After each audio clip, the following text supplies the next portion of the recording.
Brothers at War is a raw and gritty account of war seen through a soldier's eyes. I want to know what's going on in Iraq because I have two brothers serving there.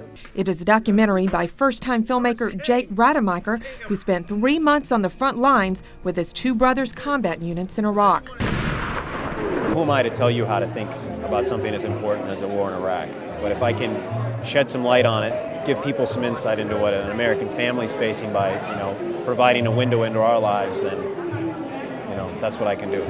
The film was showcased at the GI Film Festival, a venue where Hollywood veterans like Robert Duvall called for their industry to honor the armed forces. If we didn't have a good military, believe me, darkness would descend. So you have to have a good military, whether you believe in the wars we're fighting or not. I love the smell of napalm in the morning. It smells like victory. And with the films that are made by Hollywood, it seems like, there's a lot of agendas that people are trying to push. Captain Isaac Rademacher is on his 4th deployment to Iraq. He says the film does not take sides, burn the car, burn the car. But it does offer an angle many war movies fail to portray. A lot of people don't know that what we are doing is working, and we actually are winning. I shot another my brother, that burned the house, because they know I work with the American. What makes it on the news usually is the bombs and the explosions and the body count and how many American soldiers have lost their lives, but there's a lot of great news stories over there, and Jake's movie does show some of that. Without them, you wouldn't have that camera on your shoulder, the microphone. You'd have a government official over your shoulder telling you what to do and what to say. And we don't have that here in America, and it's only because of the GIs. CSI New York's Gary Sinise, known for his role as Lieutenant Dan in FORREST Gump, has long been a soldier's advocate. Lieutenant Dan Coleman's dead! I know he's dead! In a time of war, when we have troops deployed, and we're focused on our veterans, and we're focused on their care, and we're focused on the care of the wounded, and the care of the families of those that are deployed in harm's way.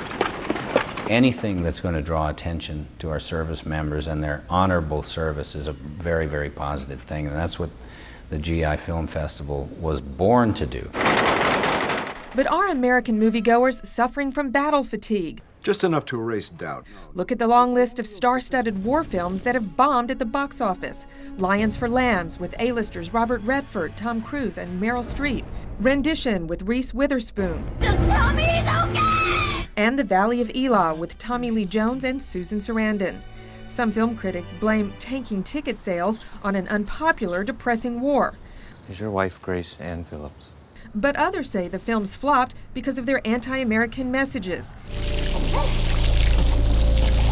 Graphic images, some say, shape public opinion and erode military morale.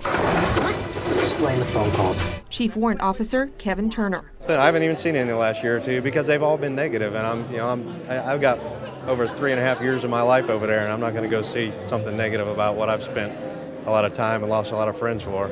John Voight, who won the Best Actor Oscar for his Vietnam film Coming Home, says soldiers tell him they're fighting enemies at home as well as abroad. They all know that this war can be won, and they want to get the politics out of it.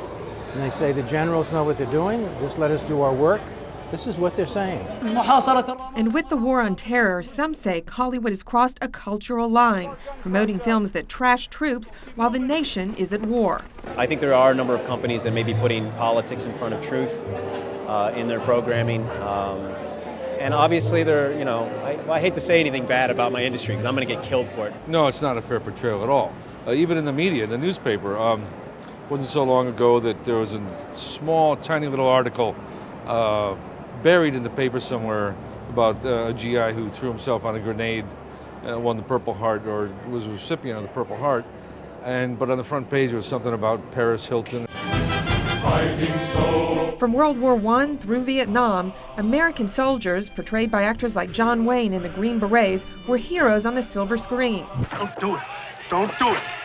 Films like The Deer Hunter and Platoon, that were critical of Vietnam, were released only years after the conflict ended, suggesting, as the Army's top general George Casey told us, that movie messages matter. I think the films, especially the documentary films, that capture, again, what our young men and women are doing in the very demanding environments of Afghanistan and Iraq, make a great contribution. With regards to these movies that maybe haven't worked, it's a painful time in our nation. Our nation's at war. We've lost service members. We've had a lot of wounded come back. Maybe the nation isn't ready to look at that a lot right now. It's a difficult time. There are a lot of families out there that are hurting.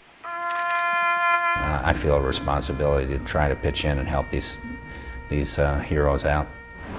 Ultimately, the box office determines the bottom line, and the kind of movies Hollywood will continue to make about war and the soldiers who fight will depend on what moviegoers are willing to pay to see. Melissa Charbonneau, CBN News, Washington.